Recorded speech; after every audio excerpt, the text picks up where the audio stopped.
मंगला कहाँ हो? हमें देर हो रही है, जल्दी से ताला लगा कर आओ। आज दशहरे का दिन है, हमें समय से बाजार पहुंचना है। सब लोग अपना ठेला लगाने पहुंच गए होंगे, हमें भी अपना आलू टिक्की का ठेला समय पर लेकर पहुंचना चाहिए। अरे आ गई। बस चलो, मुझे भी पता है आज दशहरे का मेला है, तो हमें समय पर पहुंचना है। भगवान की कृपा से दशहरे के मौके पर अच्छी कमाई हो जाए, फिर हम इस साल अपने घर की छत को पक्का करवा लेंगे। मंगला बेफिक्र रहो, आज हमने अच्छा खासा सामान तैयार किया है, हमारी अच्छी बिक्री हो जाएगी। अब जल्दी जल्दी बाजार पहुंचते हैं। गोकुल और मंगला दोनों आलू टिक्की का ठेला लगाते थे।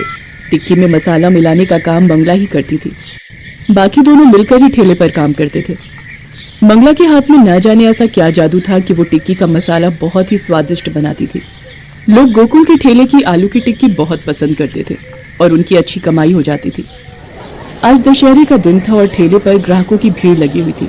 मंगला टिक्की का मसाला इतना स्वादिष्ट बनाकर लाई थी कि लोग स्वाद ले लेकर आलू की टिक्की खा रहे थे। मंगला सचमुच तुम मेरे लिए बिल्कुल लक्ष्मी का रूप हो, तुम्हारे हाथों में तो अन्नपूर्णा का वास है। तुम आलू टिक्की में जो मसाला मिलाती हो वो आज तक मुझे समझ में नहीं आया। मैं जितनी मर्जी कोशिश कर लूं, मैं वो मसाला मिला ही नहीं पाता। अब इतनी भी तारीफ मत करो, नहीं तो मेरी शुगर बढ़ जाएगी। चलो, आज तो हमारी अच्छी कमाई हो गई। अब जल्दी से कल मजदूर को बुलाकर छत पक्की करवा लेते हैं। ठीक है, मैं कल ही मजदूर को पकड़ लाऊंगा। अगले दिन गोकुल सुबह सुबह मजदूर को लेने चला जाता है। गोकुल साइकिल पर था और पुल पार कर रहा था।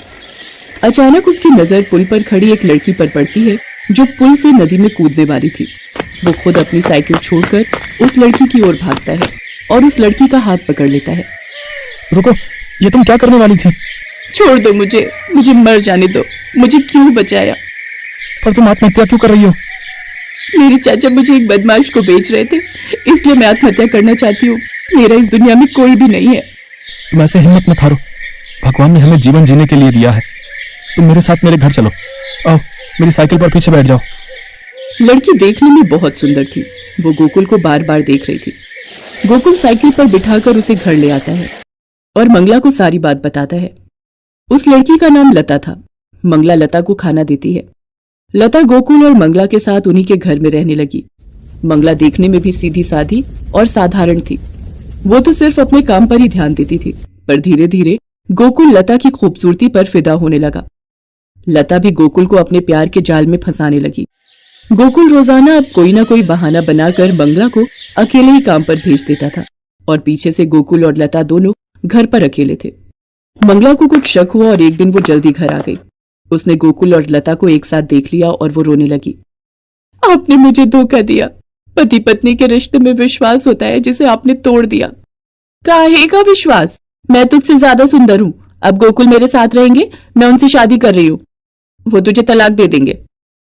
हाँ मंगला, अब मैं लता के साथ ही रहूंगा। मैं लता से बहुत प्यार करता हूँ। ऐसा न कहो, अब तो जानते ही हो मैं 2 महीने पेट से हूँ। मैं आपके बिना कैसे रहूंगी? ये हमारा पहला बच्चा है जो इस दुनिया में आने वाला है। गोकुल मंगला पर बिल्कुल भी तरस नहीं खाता। उसके व्यवहार को देखकर मंगला चुपचाप वहां से चली जाती है। गोकुल लता के साथ रहने लगता है।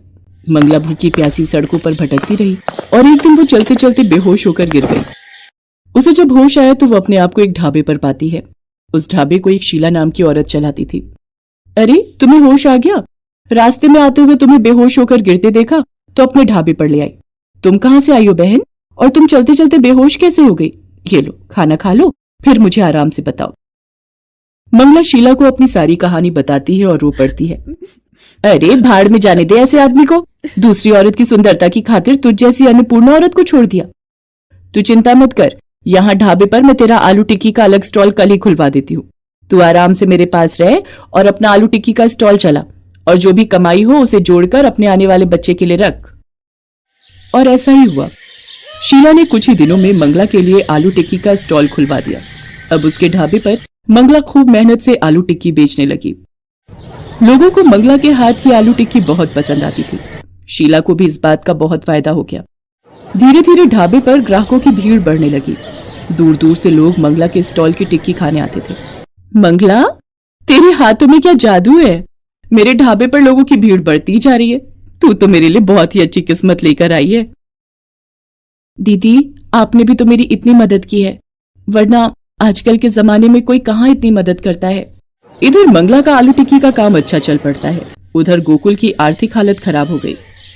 मंगला के कारण ही गोकुल के आलू टिक्की के ठेले की अच्छी कमाई हो जाती थी, क्योंकि मंगला मसाला ही ऐसा बनाती थी कि लोग उंगलियां चाटते रह जाएं। पर लता से वैसी आलू टिक्की नहीं बन पाई जैसी मंगला बनाती थी। इसी कारण गोकुल का आलू टिक्की का ठेला बंद हो गया और वो बिल्कुल बर्बाद हो गया। गोकुल सड़क पर आ जाता है। उसने घर भी बेच दिया था। अब वो लता के साथ दर दर भटक रहा था। आज मुझे मेरे कर्मों की सजा मिल रही है। मैंने मंगला के साथ बहुत गलत किया। मैंने तुम्हारे कारण अपनी लक्ष्मी जैसी पत्नी को छोड़ दिया।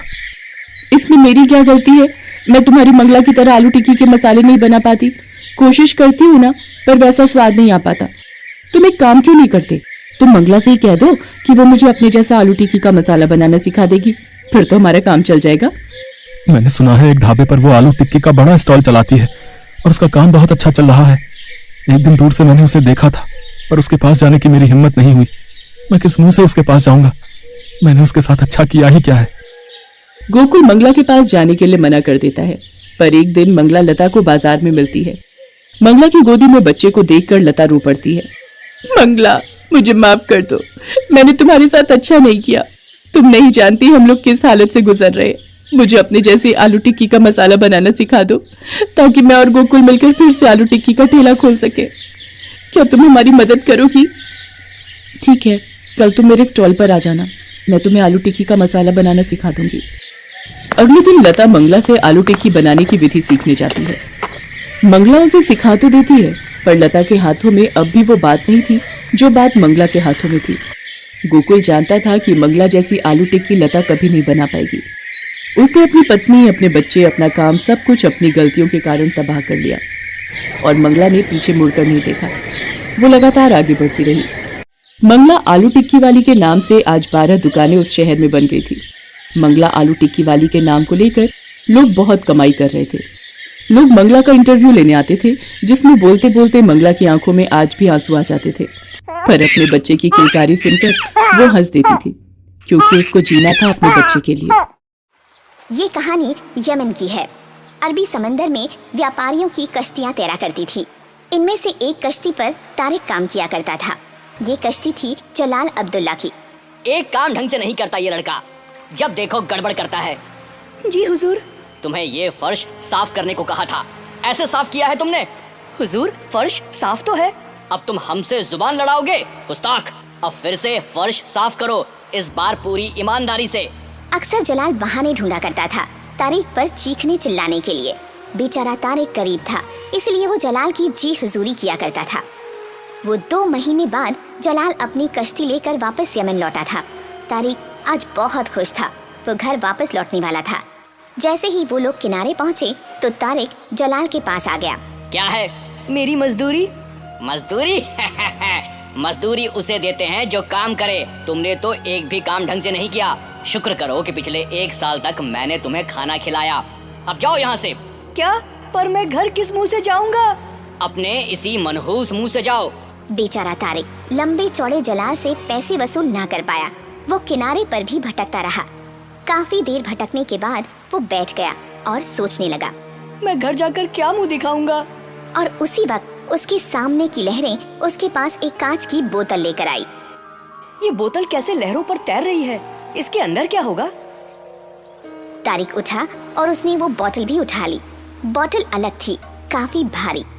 जैसे ही तारिक ने बोतल खोली तो अंदर से एक जिन बाहर आया। आजादी, आजादी, इतने सालों बाद मुझे आजादी मिली। वो जिन खुशी से नाच रहा था। नाचते हुए जिन को देखकर तारिक घबरा गया। घबराओ मत, तुम तो मेरे दोस्त हो। जाने बहार गुले गुलजार, तुम तो खुश रहो, आबाद रहो। मुझे आजाद करने वाले का मैं शुक्रगुजार हूँ और इसलिए मैं तुम्हारी एक ख्वाहिश पूरी करूँगा। बस एक ही? हाँ, और नहीं तो क्या। अब मांगो, तुम्हें क्या मांगना है? मुझे थोड़ा वक्त दो सोचने के लिए। ठीक है। जिन इंतजार करने लगा और तारिक सोचने लगा। मैंने जिंदगी भर दूसरों की कश्तियों पर काम किया है। इस बार तो मुझे पैसे भी नहीं मिले। मुझे एक कश्ती मांगनी चाहिए, पर अगर मेरी कश्ती समंदर में डूब गई तो? और मेरे पास पैसे भी नहीं है। घर किस मुंह से जाऊंगा? दोस्त तुम एक काम करो, तुम अपनी सारी इच्छाओं को एक साथ मिलाकर मांगो। कोशिश करता हूँ। तो जिन, मुझे एक ऐसी कश्ती चाहिए जो समंदर में बिल्कुल ना डूबे, ना ही वो टूटे, ना कोई उसे नुकसान पहुँचा पाए, और साथ ही उसके अंदर 2 पोटली सोने के सिक्के हों। बस हाँ, इतना ही। ठीक है, जाने बहार गुले गुलजार, तुम्हारी ख्वाहिश पूरी हो। पेश है जादुई कश्ती जिसमें 2 बड़े सोने के सिक्कों की पोटली है। जिन ने तारिक के सामने एक बड़ी और शानदार कश्ती खड़ी कर दी और सोने के सिक्कों की पोटली भी। तारिक बहुत खुश हुआ। शुक्रिया, बहुत बहुत शुक्रिया। तुम्हारा भी शुक्रिया। अगर तुम बोतल नहीं खोलते तो ना जाने मुझे कब आजादी मिलती। अब मैं चलता हूँ। अलविदा मेरे दोस्त। अलविदा दोस्त। सोने के सिक्कों की पोटली लेकर तारिक घर गया। उसका परिवार उसे देखकर बहुत खुश हुआ। उनकी गरीबी दूर हो गई और अब तारिक एक आम मजदूर नहीं था, अब वो एक कश्ती का मालिक था। अब तारिक की कश्ती समंदर में सौदा करने जाया करती थी। तारिक की कश्ती पर कई लोग काम किया करते थे। तारिक सबसे बड़े प्यार से बातें किया करता था। क्या हाल है चाचा? बस आपकी दुआ है हुजूर। हमेशा खुश रहिए, आबाद रहिए। ये लीजिए आपका मेहनताना, और अगली बार भी हमारे साथ ही सौदा करने आना। जरूर। समय अपनी रफ्तार से चलता रहा और देखते ही देखते तारिक यमन में बहुत मशहूर हो गया, अपनी दरिया दिली की बदौलत। एक दिन की बात है, तारिक के पुराने मालिक जलाल ने उसकी ये दरिया दिली देख ली। ये तो वही तारिक है जो मेरे पास काम किया करता था, पर इसके पास इतने पैसे कहाँ से आ गए? और अब इसकी खुद की कश्ती है। अब ये नामाकूल मेरी बराबरी करेगा, ऐसा मैं होने नहीं दूंगा। जलाल रात के अंधेरे में तारिक की कश्ती पर गया और उस पर मिट्टी का तेल छिड़क दिया। अब आएगा मजा। जैसे ही जलाल ने कश्ती पर आग फेंकी तो उसने देखा कि कश्ती में आग नहीं लगी। ये कैसे हो सकता है? जलाल ने फिर से कश्ती को आग लगाने की कोशिश की, पर कश्ती बिल्कुल भी जल नहीं रही थी। ये देखकर जलाल हैरान हो गया। उसे समझ नहीं आ रहा था कि ये कैसे मुमकिन है। इस कश्ती में आग क्यों नहीं लग रही? कहीं इस मिट्टी के तेल में कोई गड़बड़ तो नहीं है? जलाल ने मिट्टी का तेल सूंघा और तभी उसका एक नौकर चिल्लाते हुए वहाँ आया। मालिक, मालिक, कश्ती में आग लग गई। मेरी कश्ती में? अरे नहीं। जलाल परेशान हुआ और वहाँ से भागने लगा। वो अपनी जलती हुई कश्ती पर पहुँचा और जोर जोर से रोने लगा। मैं तो तारिक की कश्ती जलाने गया था, यहाँ मेरी कश्ती ही जल गई। या अल्लाह! जलाल ने तारिक की कश्ती जलाई और उसकी खुद की कश्ती जल गई। इसीलिए तो कहते हैं, जो दूसरों के लिए गड्ढा खोदते हैं वो उसमें खुद ही गिरते हैं। तारिक की कश्ती बिल्कुल ठीक थी, क्योंकि वो जादुई कश्ती थी। एक समय की बात है, हेनरी और रिचर्ड दोनों अपने जहाज में सवार होकर समंदर में सफर कर रहे थे। ये नौका है हमारी, ये समंदर है हमारा, हम चलते हैं हिम्मत से, हमें है सिर्फ एक दूजे का सहारा। और अचानक समंदर की लहरों में तूफान आने लगा। एक बवंडर हमारी ओर आ रहा है, जो भी मिले उसे कस के पकड़े रहना।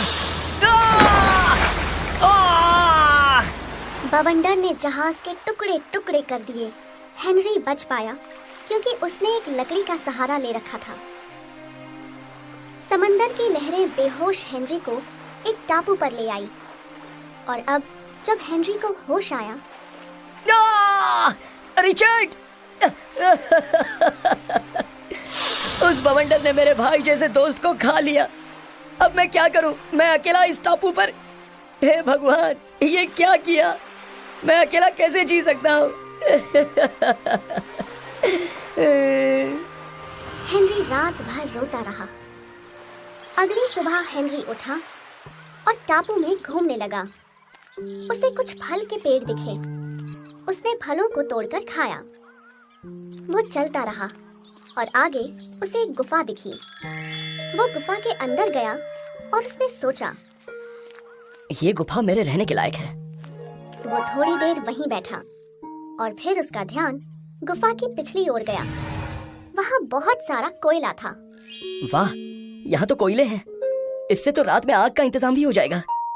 हेनरी ने कुछ कोयले के टुकड़े तोड़ लिए। शाम को हेनरी कोयले के टुकड़े लेकर टापू के तट पर गया। वहाँ उसने पत्थरों की मदद से वो कोयले जलाए। और समंदर की ओर देखने लगा। देखते ही देखते ये सब हेनरी की दिनचर्या बन चुकी थी। वो जंगल में मिलने वाले फल खाता, गुफा से कोयले इकट्ठा करता और उसे समंदर के पास जलाता और फिर वापस गुफा में आकर सो जाता।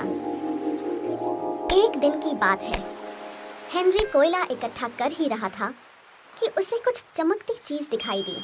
ये क्या है? हेनरी ने उस जगह का कोयला खुरेदा और उस चीज को देख हेनरी खुशी से फूले नहीं समाया। हीरा? उसने और खोदा तो उसे और भी ढेर सारे हीरे दिखाई दिए। वो बहुत खुश था, पर अगले ही पल उसकी मुस्कान उदासी में बदल गई। लेकिन मैं इसका क्या करूं? मैं इस टापू पर अकेला रहता हूं।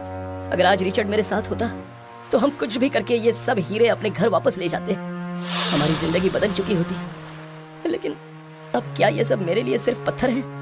हेनरी ने वो हीरे वहीं फेंक दिए और वो फिर आग जलाने लगा। रोज की तरह हेनरी टापू के तट पर आग जलाकर समंदर की ओर देखा करता। हेनरी को इस टापू पर आए हुए अब 1 महीना हो चुका था और अचानक हेनरी को विसल की आवाज सुनाई दी। वो चौंक गया। हेनरी दौड़ता हुआ टापू की तट पर पहुंचा। उसने देखा वहां एक जहाज था। हेनरी खुशी के मारे कूदा। जहाज में हेनरी का दोस्त रिचर्ड था। रिचर्ड हेनरी को देख बहुत खुश हुआ और उसने हेनरी को गले लगा लिया। हाँ? तुम जिंदा हो? हाँ, मुझे यकीन था तुम्हें भी कुछ नहीं होगा और मैं तुम्हें एक दिन जरूर ढूंढ लूंगा। मेरे दोस्त। चलो चलो अब मेरे साथ। हेनरी रिचर्ड के साथ जहाज पे चढ़ने ही वाला था कि उसे कुछ याद आया। रिचर्ड, यहाँ आओ, मुझे तुम्हें कुछ दिखाना है। क्या है? चलो तो मेरे साथ। हेनरी रिचर्ड को अपने साथ अपनी गुफा में ले गया। वहाँ उसने रिचर्ड को वो हीरे दिखाए। बाप रे, इतने सारे हीरे।